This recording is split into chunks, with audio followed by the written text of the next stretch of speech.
5 second. Ready, start. एक स्वतंत्र लड़ाई में अभियुक्तगण कालीचरण, अमर सिंह, केदार, अभिलाख, रामगोपाल, तेज सिंह, गंगाराम, वेदारी और रामवीर ने एक व्यक्ति कल्याण पर हमला किया, जिसके द्वारा कारित चोट के परिणाम स्वरूप उसकी मृत्यु हो गई।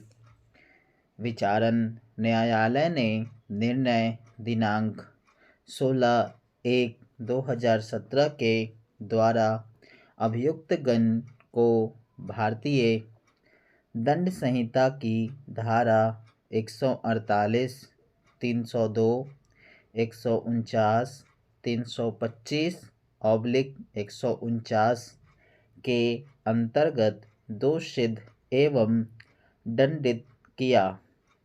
अभियुक्तगण के अपील पर उच्च न्यायालय ग्वालियर पीठ ने आक्षेपित निर्णय आदेश 18/11/2008 के द्वारा अंशतः अपील अनुज्ञात किया और कालीचरण प्रत्युत्तरदाता मूल अभियुक्त की दोषसिद्धि एवं दंडादेश को निरस्त कर दिया तथा अभियुक्त रामवीर की धारा 302/149 के अंतर्गत दोषसिद्धि को भारतीय दंड संहिता की धारा 304 के भाग द्वितीय में परिवर्तित करते हुए उसे 5,000 रुपये के जुर्माने के साथ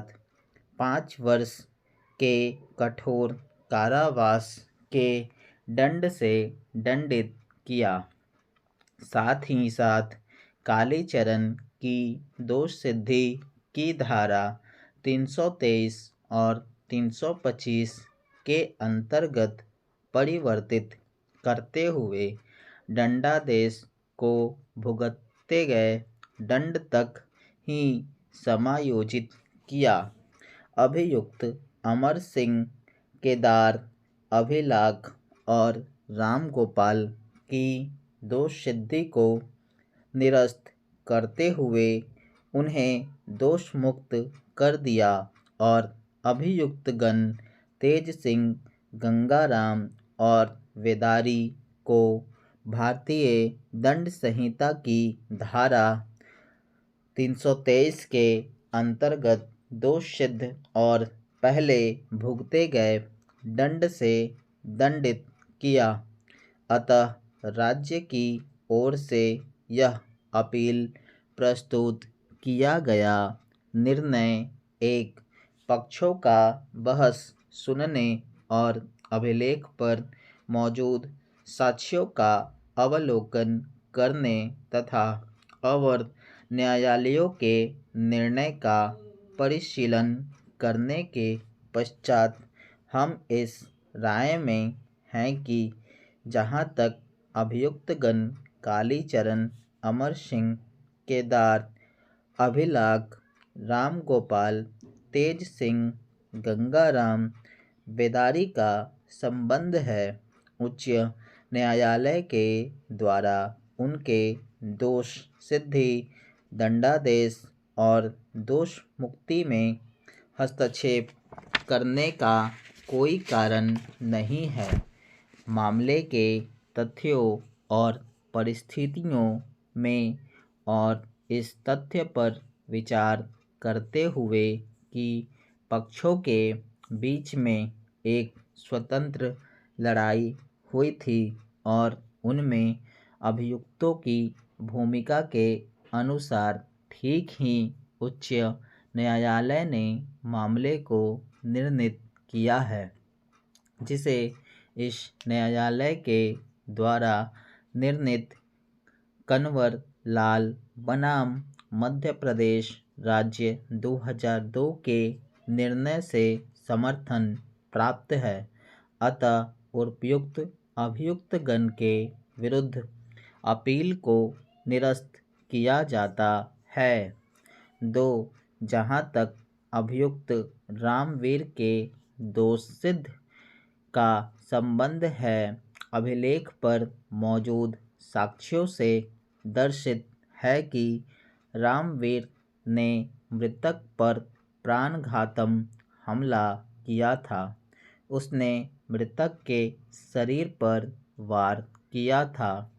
अभियुक्त रामवीर के द्वारा कारित उक्त चोट मृतक के शरीर के नाजुक भाग अर्थात सिर पर कारित किया गया था और वह चोट फरसा के धारदार भाग के ओर से किया गया था।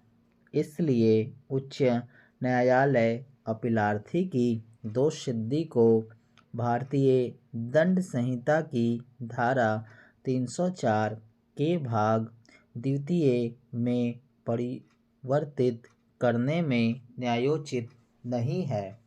3. इस न्यायालय ने अपने निर्णयों की श्रृंखला में अभिनिश्चित किया है कि मात्र एक प्रहार ही यदि वह शरीर के नाजुक भाग पर किया गया है, भारतीय दंड संहिता की धारा 302 के अंतर्गत आ सकता है और अभियुक्त को भारतीय दंड संहिता की धारा 302 के अंतर्गत अपराध के लिए दोषी अभिनिश्चित किया जा सकता है। फिर भी मामले के तथ्यों और परिस्थितियों में, विशेषकर तब जबकि मामला एक स्वतंत्र लड़ाई का था, इस तथ्य को विचार में लेते हुए कि अभियुक्त के द्वारा प्रयोग में लाया गया हथियार एक फरसा था और उसने मृतक के शरीर के नाजुक भाग अर्थात सिर पर प्रहार किया था।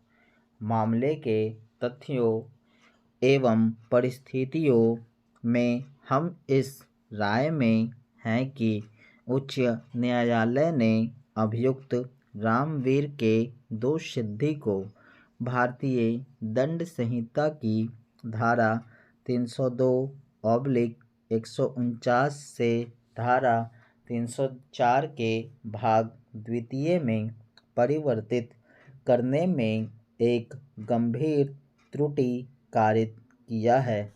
स्टॉप।